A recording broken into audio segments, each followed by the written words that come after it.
Hello दोस्तों, आप सभी का मेरे चैनल पे बहुत बहुत स्वागत है। मैंने अपनी पत्नी को इतना पीटा कि उसकी मौत हो गई। कॉल पर किसी ने बताया कि मेरी पत्नी के नाम 5 करोड़ की लॉटरी निकली है, जिसे एक कोड के द्वारा निकाल सकते हैं। लेकिन मैंने अपनी पत्नी को तो मार दिया था और मुझे कोड भी नहीं पता था। फिर काफ़ी सोचने के बाद मेरे दिमाग में आया कि शायद उसने अपनी माँ को बताया होगा। ये सोचकर मैंने कॉल किया। उसकी माँ ने कहा, मुझे कोड तो नहीं पता, लेकिन उसने लॉटरी का कोड अपने गले में एक लॉकेट के अंदर डालकर पहन रखा है। यह सुनकर मैं जल्दी से उसके पास उसका लॉकेट देखने गया। मेरे तो देखकर रोंगटे खड़े हो गए। मेरी आंखें फटी की फटी रह गई। मेरा नाम भावेश है। मैं हमेशा अमीर लड़की से शादी करना चाहता था, लेकिन मेरी शादी मेरी माँ ने अपनी मर्ज़ी से की थी। मुझे शादी बिल्कुल नहीं करनी थी, पर मेरी माँ ने ज़बरदस्ती मेरी शादी कर दी। मैंने बचपन से ही बहुत गरीबी के दिन काटे थे। मेरा बाप बेचारा सुबह से लेकर शाम तक मज़दूरी करता और उस पर जो उन्हें रोज़ाना की कमाई होती, उसमें गरीब की ज़िंदगी जैसे गुजारा होता। मुझे बहुत ही बुरा लगता था, जिसमें तड़प तड़प कर रहना पड़ रहा था। मैं जल्दी से जल्दी अमीर बनना चाहता था। माँ ने भावेश को कहा, इतना लालची मत हो, नहीं तो पूरी ज़िंदगी अपनी अमीर ससुराल के तलवे चाटते रहेगा। पैसा कमाने का ही शौक़ है तो आगे बढ़ो, किसी काबिल बन। अगर सपने में पुलाव बनाते रहोगे तो कोई पागल होगा जो तुमसे अपनी बेटी की शादी करेगा। लेकिन मैंने तो ठान लिया था, मैं भी पीछे हटने वाला नहीं था। करूँगा तो ऐसी लड़की से ही करूँगा जो मेरी ज़िंदगी बदल दे, खूब पैसे वाले हो। अपने सपने को पूरा करने के लिए मैंने दिन रात एक कर दी, अपने ऊपर मेहनत करना शुरू कर दिया। जाहिर है आजकल की लड़कियां किसी केजीएफ जैसा दिखने वाला नहीं बल्कि खूबसूरत लड़का ढूंढते हैं। मैंने किराए पर अच्छे से कपड़े ले लिए। इसके लिए पैसे की ज़रूरत थी, इसलिए छोटा मोटा नौकरी कर लिया ताकि कम से कम किराया दे सकूं। मैं ज़्यादा अमीर दिखने की कोशिश करता रहता था, पर मेरी माँ इन सभी हरकतों और मेरी सोच पर बहुत गुस्सा करती और समझाती भी। धीरे धीरे माँ की नसीहत का असर हो गया मुझ पर और मैं हकीकत को समझ गया। माँ मेरे लिए अपने बराबर के रिश्ता देखना शुरू कर दी। मुझे इसकी जानकारी नहीं थी। मेरी माँ मेरी शादी के लिए लड़की ढूंढ रही है या नहीं। एक दिन माँ ने कहा, तुम आज नौकरी पर मत जाओ, लड़की वाले हमारे घर आ रहे हैं। तो इसका साफ साफ मतलब था कि मेरी माँ लड़की देख चुकी है। मैंने जब माँ से पूछा कि आपने लड़की कब देखी, तो कहा 1 महीने से देख रही हूँ। मैंने कहा, कोई पैसे वाली है क्या? मेरी बात सुनकर मेरी माँ ने मुझे सुनाना शुरू कर दिया। इतना सुनाया कि मैं अपनी माँ को कुछ जवाब देता उसके पहले ही खामोश हो गया। मैं बस अमीर लड़की से शादी करके अमीर बनना चाहता था। अमीर बनने की लालच में मुझे कुछ भी दिखाई नहीं दे रहा था। इंसानियत और संस्कार सब भूल गया था। मैंने इंसानियत को कैसे सज़ा दे दी थी। मेरी माँ ने एक गरीब लड़की के साथ मेरी शादी की तारीख भी तय कर दी। मेरे लाख कोशिशों के बावजूद भी शादी टूटती नज़र नहीं आ रही थी। शादी की तारीख 2 महीने बाद की थी और मैं इन 2 महीनों में सर से पैर तक की जोर लगा दी थी कि जैसे भी मुमकिन हो इस गरीब के साथ मेरा रिश्ता टूट जाए और मेरी शादी वहाँ किसी भी कीमत पर ना हो। मेरे ना चाहने के बावजूद भी रिश्ता नहीं टूटा और आखिरकार शादी का दिन आ ही गया। मेरी माँ उस दिन बहुत खुश थी और खुश क्यों ना होती, यह रिश्ता उन्हीं की तो पसंद का था। हाँ, शादी के दिन तक मेरा मुंह लटका हुआ था। मुझे आने वाली लड़की से सख्त नफरत महसूस हो रही थी और मेरी नफरत का ये हाल था कि फेरों के वक्त भी मैं यही सोच रहा था कि इस गरीब लड़की से कैसे छुटकारा पाया जाए। इसी तरह सोचते सोचते मेरे दिमाग में शैतानी ख्याल आया और मेरे चेहरे पर मुस्कुराहट आ गई। गरीब लड़की से मेरी शादी तो हो चुकी, लेकिन जैसे ही मेरा प्लान सक्सेसफुल होता, वह लड़की मेरी ज़िंदगी से चली जाती और मैं अपनी पसंद और मर्ज़ी से किसी भी अमीर लड़की से शादी कर लेता। प्लान तैयार करने के बाद मैं काफ़ी रिलैक्स हो गया था, लेकिन मुझे रात होने का इंतज़ार था। मैं दुल्हन का इंतज़ार करने लगा। शादी के दिन की सारी रस्में पूरी हुई और दुल्हन को मेरे कमरे में छोड़कर सब अपने अपने ठिकानों पर चले गए। जब सब अपने अपने कमरों में चले गए और दुल्हन को मेरे कमरे में बिठा दिया गया, तो मैं अपने प्लान को अंजाम देने की तैयारी करने लगा।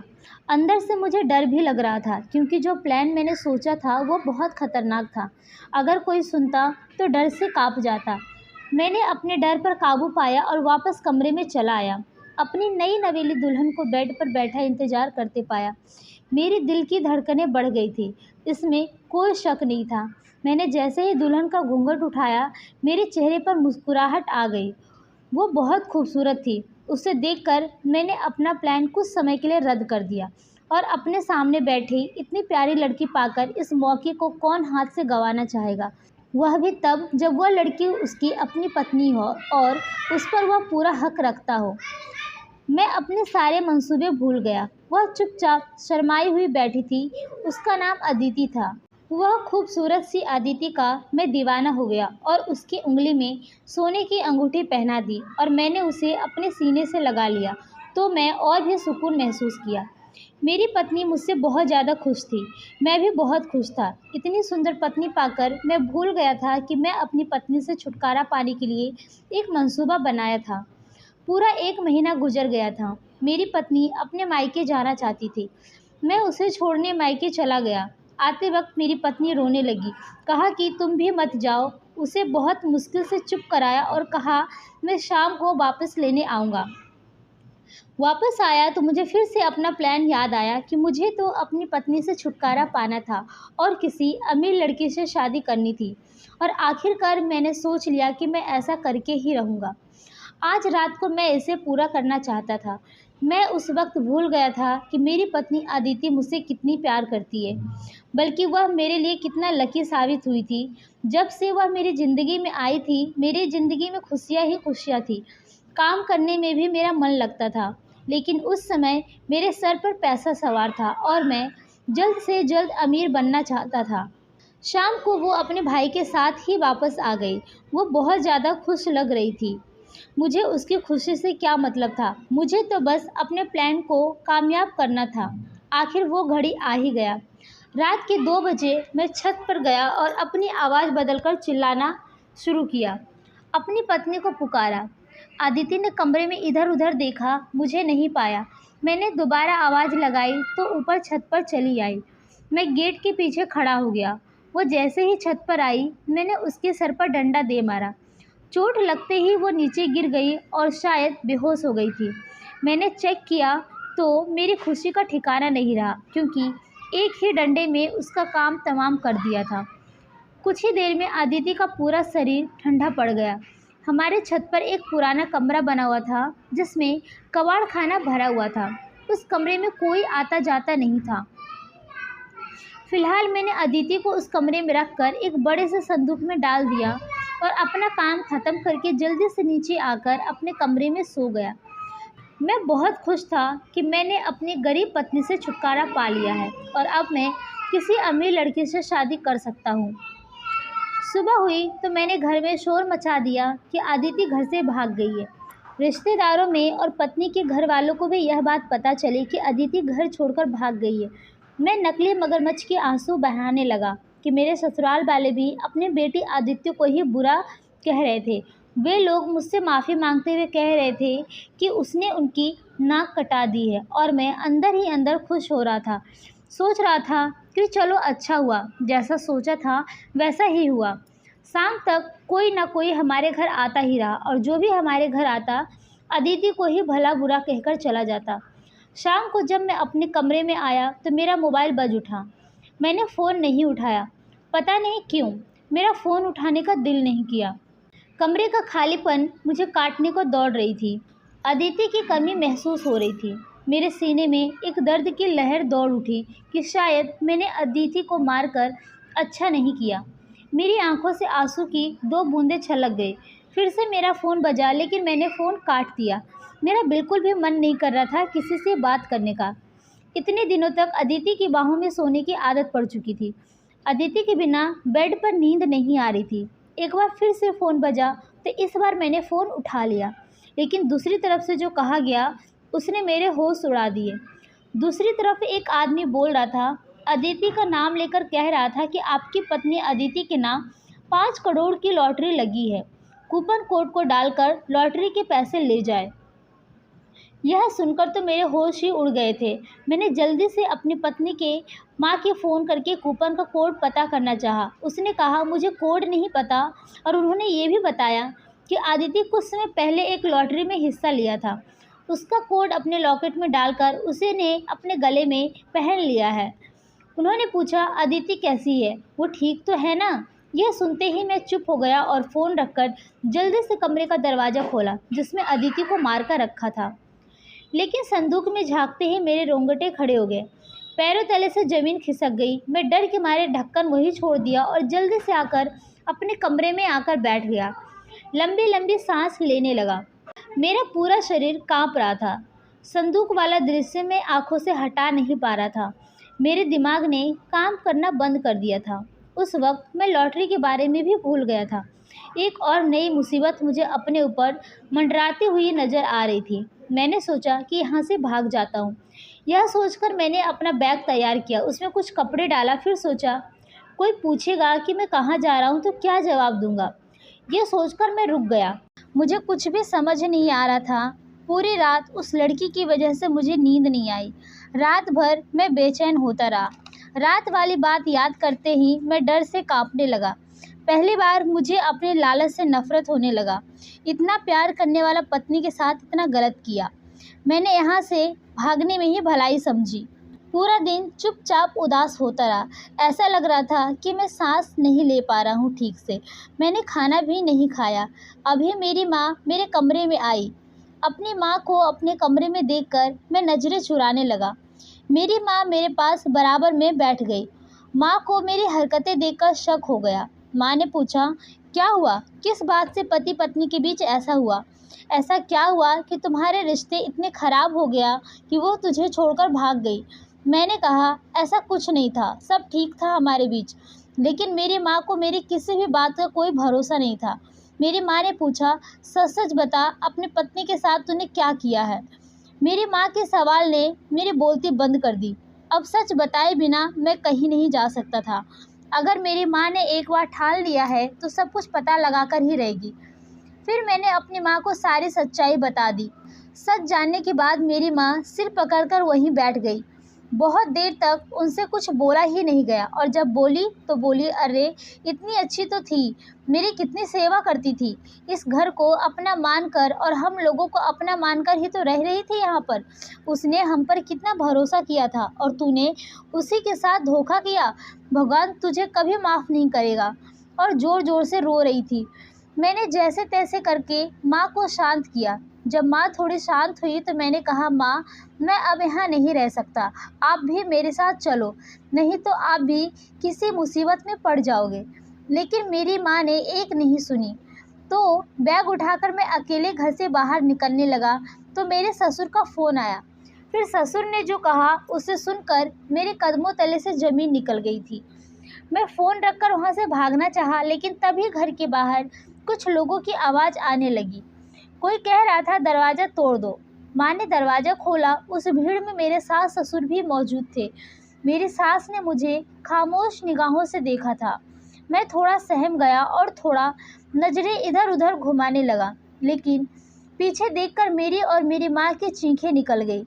मुझे अपनी माँ की बात याद आई। मैंने माँ से कहा, देख मेरी पत्नी का भूत का साया है जो मेरी सास के पीछे खड़ी है। मेरी माँ बोली, चुप कर, भूत भूत कुछ नहीं होता है, वो जिंदा है। पर वो जिंदा कैसे हुई?